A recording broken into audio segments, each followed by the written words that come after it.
I am a massive fan of the Bourne movies. I think we all are. I just absolutely love those movies.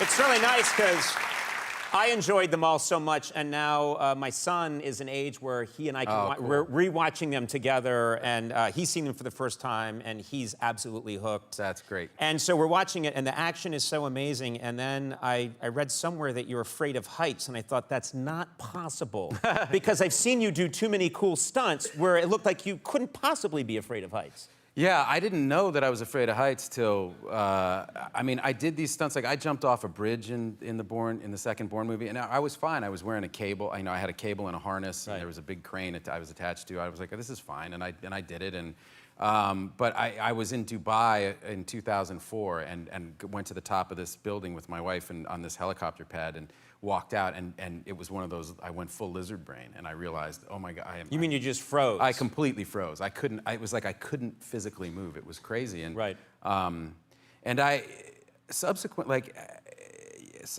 to that, I haven't done anything really that involved heights. But I had dinner with Tom Cruise, like, years ago, after he did that thing out of the building. Yes. Remember that in Mission Well, Impossible? He's done so many insane Well, he hung stunts. off a plane. He hung off a plane, and he's running down buildings. Like, it's absolutely incredible. That one, I saw that one, and I happened to have dinner with him. Emily Blunt was making a movie with him, a really good movie called Edge of Tomorrow that they did years ago, and I was in London, and we all had dinner together, and so I kind of cornered him, and I said, hey, tell me about this. Like, I'm afraid of heights. How did you do this thing? And he goes, oh, and you've met Tom. Yes, I mean, he's very, like, you're the only person in the world. Everything else, he looks you right in the eye. But it's not even that everything else disappears for him. Everything else disappears for you. Like, it's just everything else went away, and suddenly I was like... That's called falling in love. It could be. It could be.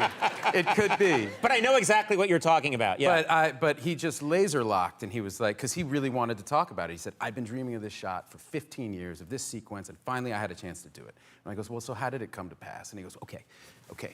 So I go to the safety guy. I tell him this is what I'm going to do.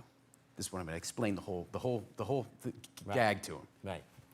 The safety guy says, you can't do that.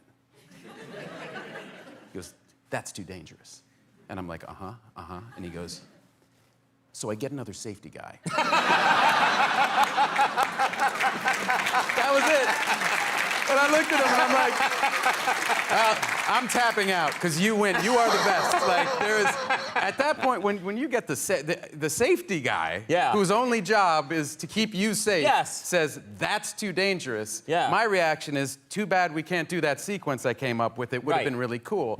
His reaction is, no, we're getting another safety guy. Yeah. You're out. You're out. That guy's gone. Get the craft service guy over here. Get the safety guy now. It's like, you end up with like Sammy's Safety Shack. Like, it's like, have you ever done safety on a movie? No, it's my first time, probably my last. I told Mr. Cruise he could run off the top of that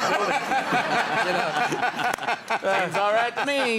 Well, he said he could do it. I believe anything that guy said. Cruise just laser locked on him, and the guy said, my world just disappeared, and I'm in love, and yes, you can jump off. He can turn people. He can turn people.